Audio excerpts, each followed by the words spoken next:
The sun, the moon and the earth are mysteries for flat earthers.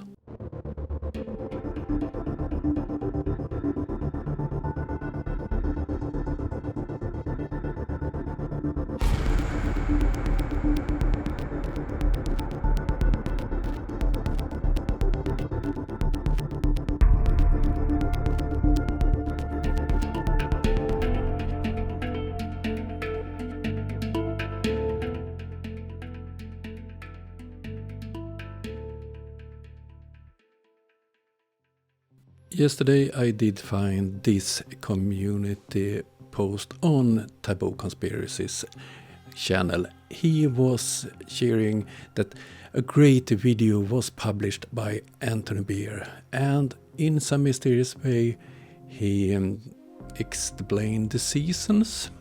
Let's watch that dumpster fire. Okay, let's talk about seasons on a globe. Now, we were taught this like when we were kids, right? So let's take a better look at it.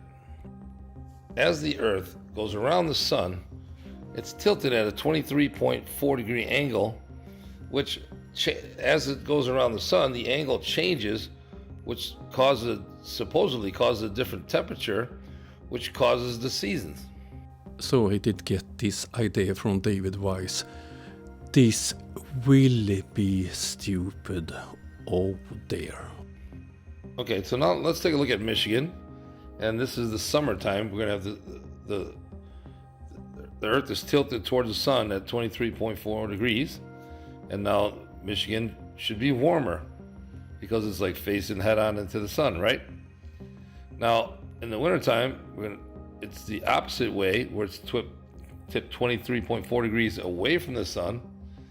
So now it should be cooler in Michigan because of the angle. So it should make sense. So I got this idea from David Weiss. How can it be colder in the wintertime at noon versus the summertime in the morning on the same angle? It doesn't really seem to make any sense. In the summertime, when the sun comes up, I can feel the heat on my face. Versus like the wintertime, when the sun comes up, it's like, burr, you better get your butt back in the house. So let's make a model and do an experiment. Here's our sun shining on the globe in the wintertime model versus summertime. Okay, so here is, I'm going to use a stick right here. This is Flat Earth science on a completely new high level. I don't know if you can see it. Like there's a middle of Michigan. We're doing Michigan because it's out of 40s. It's at like the 44th parallel. So here's our stick, measuring stick. And let's see what the temperature is. Are he really planning to do this? Measuring the temperature on that globe? First, let's touch the 75 degrees at 522. 91. 90. Okay, so let's wait 10 minutes. Okay, we're back. It's probably about 5 minutes went by. I don't know if I gotta use a measuring stick every time so you guys can see, but I guess you guys are gonna have to trust me a little bit here. Trust a flat earther who tries to do science? Okay, so I'm doing David Weiss's theories. This is wintertime. See the angle? This is wintertime. Angle in a way. 23.4 degrees. Okay, 75 degrees still. 5 minutes later. There's Michigan. Right there. Now it looks like the temperature's still going up, so let's wait another 5 minutes. Okay, it's a few minutes later. 75 degrees. 4 minutes later. Okay, let's test Michigan here.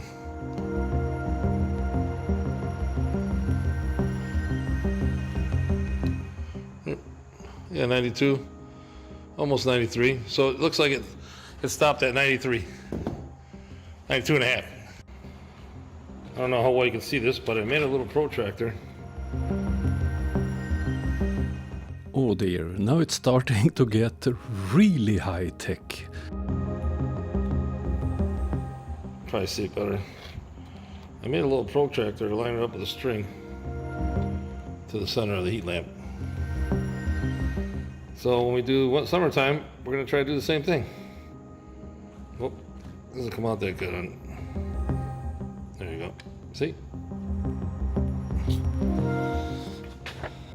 Okay, let's switch it around to summertime.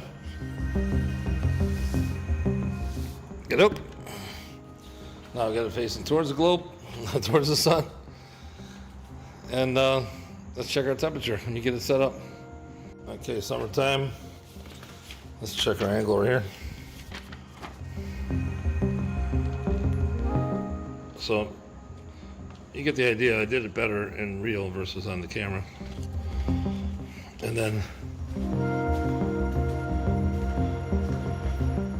the length, here to here, it's basically the same.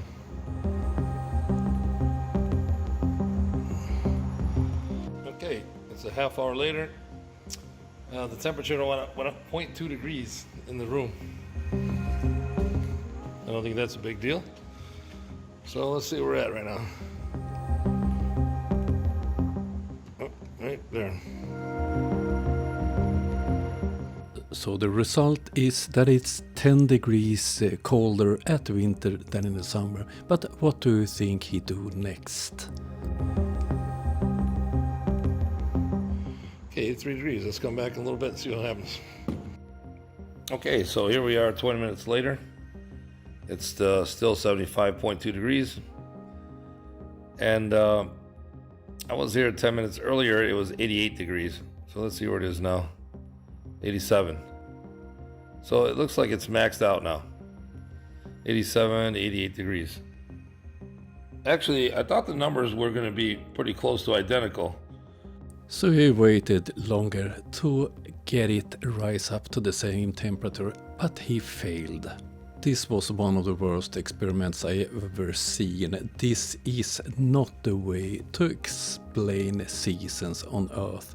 This wasn't even close to be called science. Still, he wasn't able to get the result he wanted to have. But he managed to prove that David Wise is a fool and Taboo Conspiracy is also a big fool. And how can it be that in the morning in the summertime, it's actually cooler than in the wintertime at noon? It doesn't make any sense, right? In Detroit, Michigan, in July, it's quite normal with 28 degrees Celsius at the day and at the night 19 degrees Celsius. In the winter in January, it's quite normal with 0 degrees Celsius at the day and -7 at the night. And in the summertime, the sun is supposed to be further away, which would make it even cooler. And now he changed the topic. It's quite clear that he understands that it's about angles, not distance. But when his attempt to make science failed, he changed the topic. Anybody surprised? Of course not. He's a typical flurf. Obviously, the angle of the Earth doesn't make as much difference as the actual distance from the sun to the Earth. So let me show you what I think makes a lot more sense. Standard map of the world, patented 1892. Flat Earth map. This is how the sun works in the wintertime. This is how the sun works in the summertime. If you're in the northern hemisphere, here's the sun goes around in the inner ring in the summertime, and then it goes on the outer ring in the wintertime. And that's how the sun works on a flat and stationary Earth. Okay, so here is Michigan, right there. Here's the sun. In the summertime, the sun is close to Michigan. It's making a tight circle. In the wintertime, it's making a farther circle from Michigan. The sun is farther from Michigan, so it's colder. Pretty simple.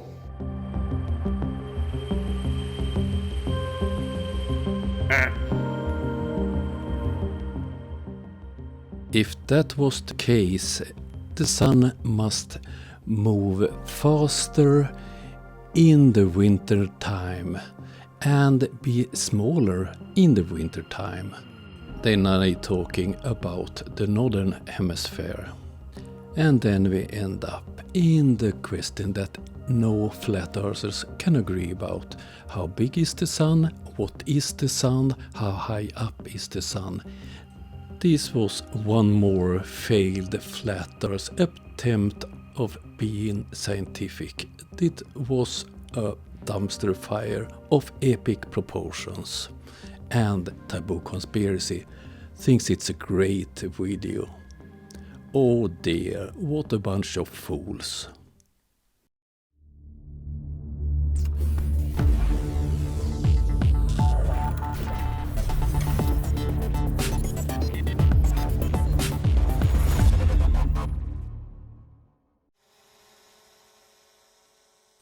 Thank you everyone helping me helping Ukraine.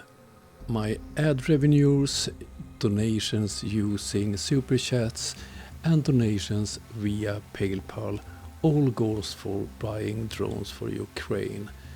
And I'm quite close to 90 drones sent to Ukraine. I hope you liked the video. If you did, please hit like, subscribe and come back next time I'm showing a video. I'm working on several new videos and a new episode of the Flat Earth Time Machine. Hope to see you soon. Have a nice day. Bye.